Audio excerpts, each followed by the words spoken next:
Pelo sinal da Santa Cruz, livrai-nos Deus nosso Senhor dos nossos inimigos. Em nome do Pai, do Filho e do Espírito Santo. Amém. Meu Senhor e meu Deus, creio firmemente que estás aqui, que me vês, que me ouves. Adoro-te com profunda reverência. Peço-te perdão dos meus pecados e graça para fazer com fruto este tempo de oração. Minha Mãe Imaculada, São José, meu Pai e Senhor, meu anjo da guarda, intercedei por mim. Queridos irmãos e irmãs, retornamos à nossa formação nesta segunda quarta-feira do mês de junho e seguindo então as nossas formações sobre a Eucaristia, vamos hoje falar sobre a presença real de Cristo na Eucaristia. Isso está lá no Catecismo da Igreja Católica, no número 1373 e seguintes. Então nos diz o Catecismo: Cristo Jesus, aquele que morreu, ou melhor, que ressuscitou, aquele que está à direita de Deus e que intercede por nós, está presente de múltiplas maneiras em sua igreja, em sua palavra, na oração de sua igreja, lá onde 2 ou 3 estão reunidos em meu nome, nos pobres, nos doentes, nos presos, em seus sacramentos, dos quais ele é o autor, no sacrifício da missa e na pessoa do ministro, mas, sobretudo, está presente sob as espécies eucarísticas. Então, o catecismo aqui ele introduz, não é, recordando sobre os vários modos de presença deste Cristo, né, do Verbo, que se encarnou, que se fez homem, que andou conosco, que pregou, que curou, que realizou tantos sinais, que deu a sua vida na cruz por nós, que ressuscitou, ascendeu aos céus e está sentado agora à direita de Deus Pai. Não é? Ele está lá assim, glorioso, sentado à direita de Deus Pai, mas ele está também presente na igreja, dessas várias maneiras. Mas, sobretudo, como destacou o Catecismo, ele está presente nas espécies eucarísticas. E talvez aqui, para nos ajudar a compreender melhor todas estas maneiras que ele colocou aqui de presença, onde 2 ou mais estão reunidos, no pobre, no doente, enfim, nos sacramentos de um modo geral, nós poderíamos dizer que são presenças espirituais, né? São presenças espirituais, enquanto na Eucaristia é uma presença real, não é? Poderíamos aqui colocar talvez no adjetivo, é a presença por antonomasia, é a principal, é a maior de todas. Do mesmo modo como Cristo está sentado à direita de Deus Pai, ele está presente na Eucaristia. Né? E nos outros casos é uma presença espiritual, diríamos assim, não é? Então é só para a gente diferir aqui um pouquinho uma coisa da outra. Segue então o Catecismo. O modo da presença de Cristo sobre as espécies eucarísticas é único. Ele eleva a Eucaristia acima de todos os sacramentos e faz com que ela seja como que o coroamento da vida espiritual e o fim ao qual tendem todos os sacramentos. Então vejamos só, o modo como Cristo está presente na Eucaristia é único. Nenhum outro modo de presença se iguala, nenhum dos outros sacramentos, nenhuma outra maneira se iguala à Eucaristia. E por isso, todas estas outras maneiras, elas tendem com o fim à Eucaristia. E tem a Eucaristia como um coroamento. Então, já aqui nós tiramos uma lição muito importante para a nossa vida enquanto cristãos.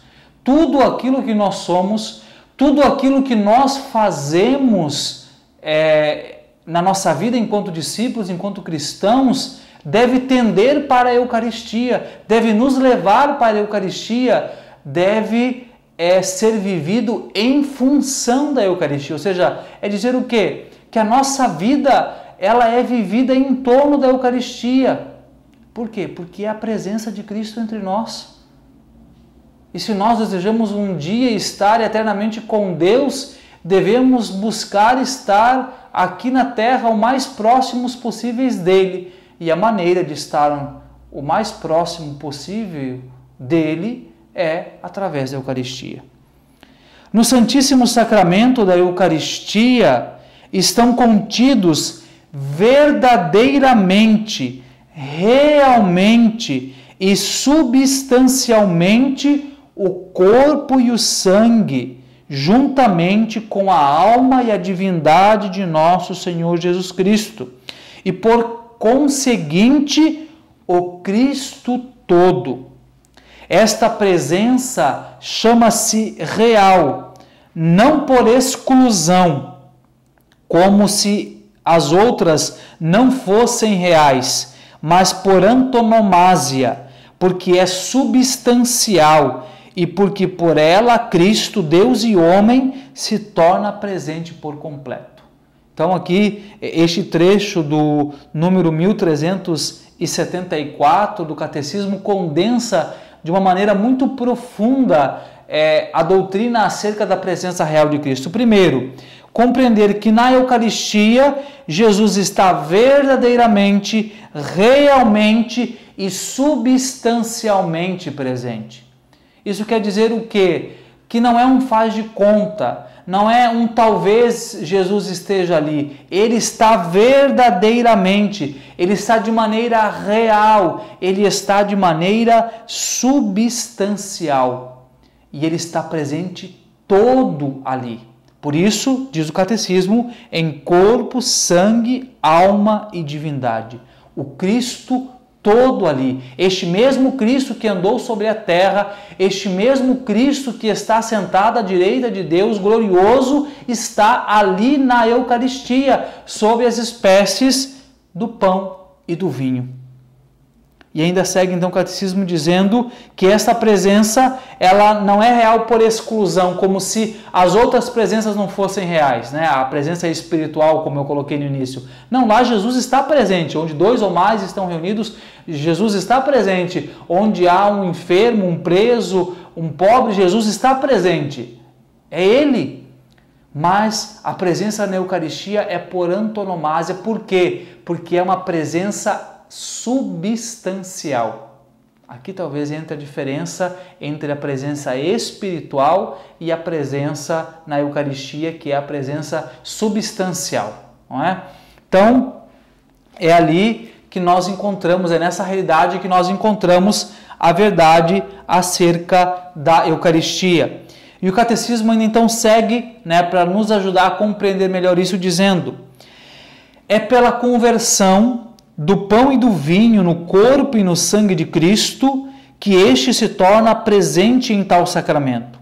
Os padres da Igreja afirmam com firmeza a fé da Igreja na eficácia da palavra de Cristo e da ação do Espírito Santo para operar esta conversão. Assim, São João Crisóstomo afirma: não é o homem que faz com que as coisas oferecidas se tornem o corpo e o sangue de Cristo, mas o próprio Cristo, que foi crucificado por nós. O sacerdote, figura de Cristo, pronuncia estas palavras, mas sua eficácia e a graça são de Deus. Isto é o meu corpo, diz ele. Essas são as palavras que transformam as coisas oferecidas.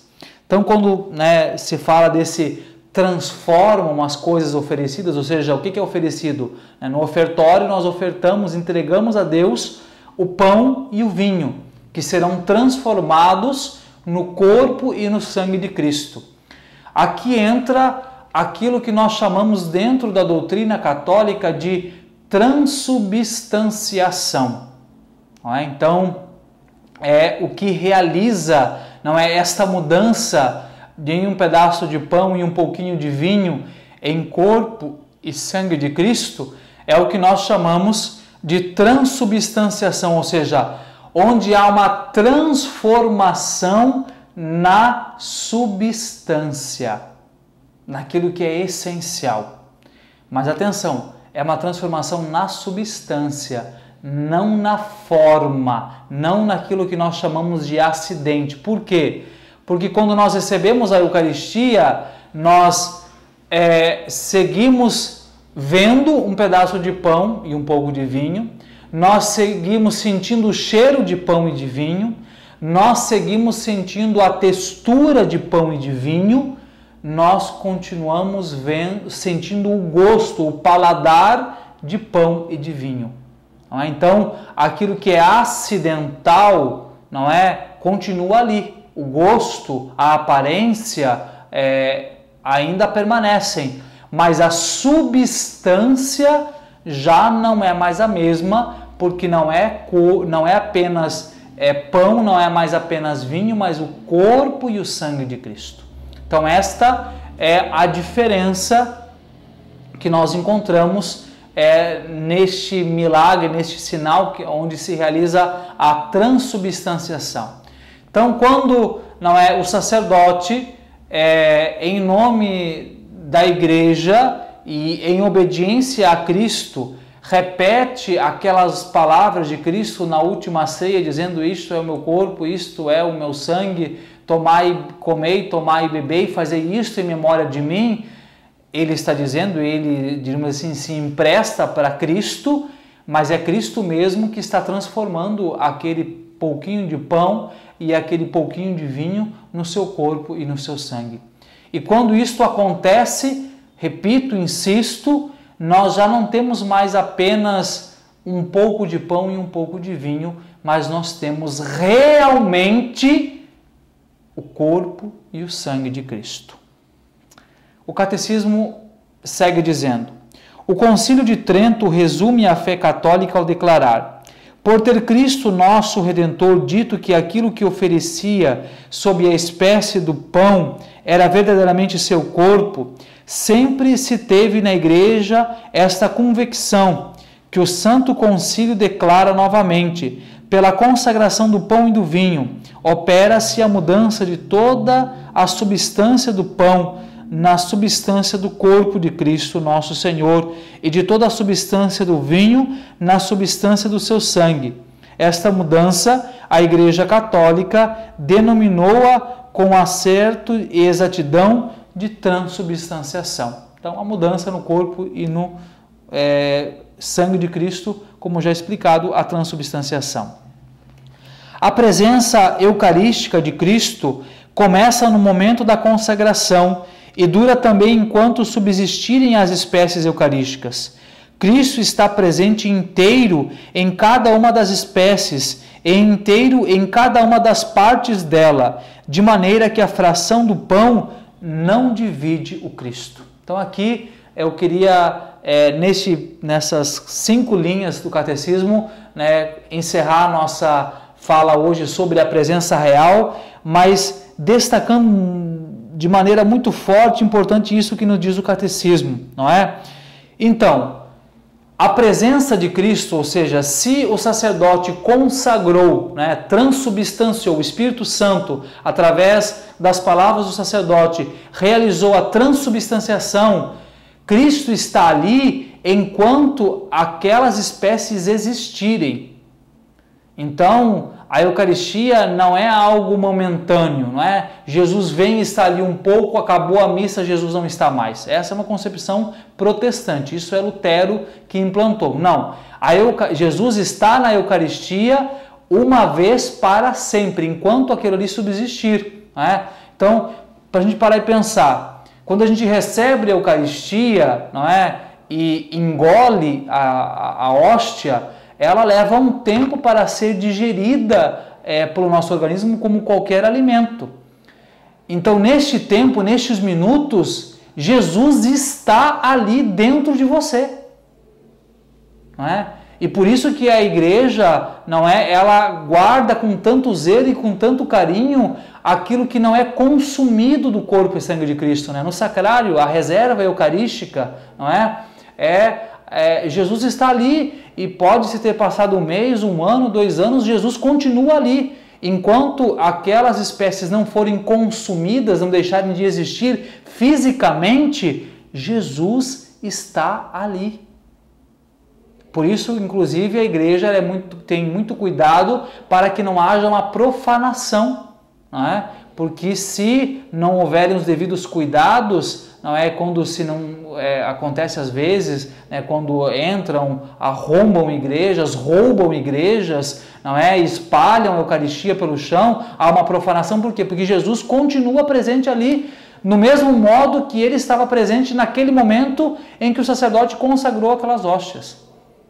Então isso deve nos chamar a atenção para o cuidado, o zelo que nós devemos ter para com a Eucaristia, mas também o zelo no momento de receber a Eucaristia. É Jesus que está ali e que está dentro de você.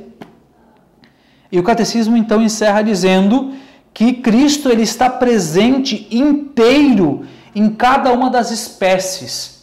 Então, naquela pequena partícula, né, antes da consagração a gente chama de partícula, aquele pedacinho de farinha com água, não é?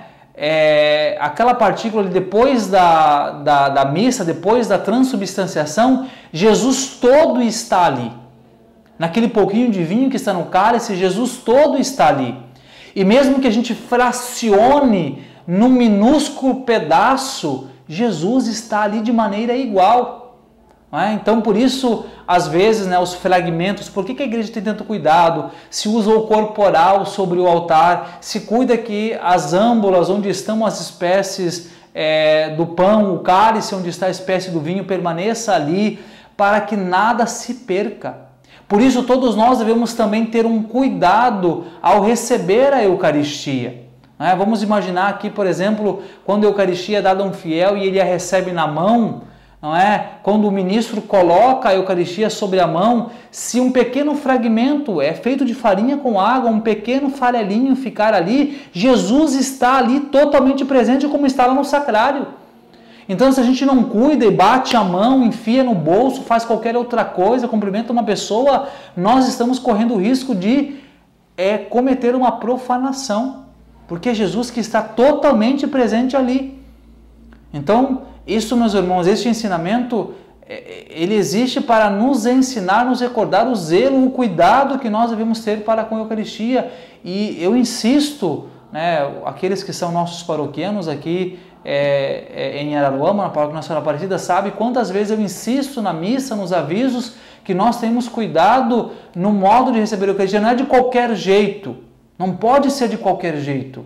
Eu tenho que ter cuidado, zelo, o modo como eu vou estender a mão, se for a Eucaristia na boca, como for da sua preferência, mas ter zelo, ter cuidado, né, na maneira de receber a Eucaristia. Não é qualquer coisa, não é um pedacinho de pão, não é algo que simboliza, é o próprio Cristo. E se nós não temos este cuidado, insisto, nós estamos cometendo um pecado, uma profanação. E vamos e venhamos, gente. Não é tão difícil ter este zelo e esse cuidado. Não é difícil. É apenas criarmos o bom hábito de nos prepararmos bem. É claro, a parte principal é a parte espiritual, mas também recebermos com cuidado Jesus na Eucaristia. Então que nós possamos, a cada vez que entrarmos numa igreja, vermos a luz do sacrário acesa, enchemos o nosso coração de alegria por saber que Jesus está realmente ali, que todas as vezes que nós vamos à missa, nós possamos nos encher de alegria por saber que iremos receber realmente Jesus e recebê-lo com carinho, com zelo, com todo cuidado. Insisto naquilo que eu pedi no último vídeo na semana passada, que você espalhe para mais pessoas estes nossos vídeos, essas nossas formações, convide mais pessoas a curtir o nosso canal, a se inscrever no nosso canal, a participar conosco. E insisto nisso dizendo, não é para promover um canal, para promover uma paróquia ou um padre, mas é para promovermos o conhecimento de Cristo. Vamos levar mais esta beleza que é a doutrina da igreja a mais pessoas. Então convide, compartilhe, curta, se inscreva no nosso canal e nos ajude a levar o Evangelho a mais pessoas. E assim Deus abençoe em nome do Pai, do Filho e do Espírito Santo. Amém.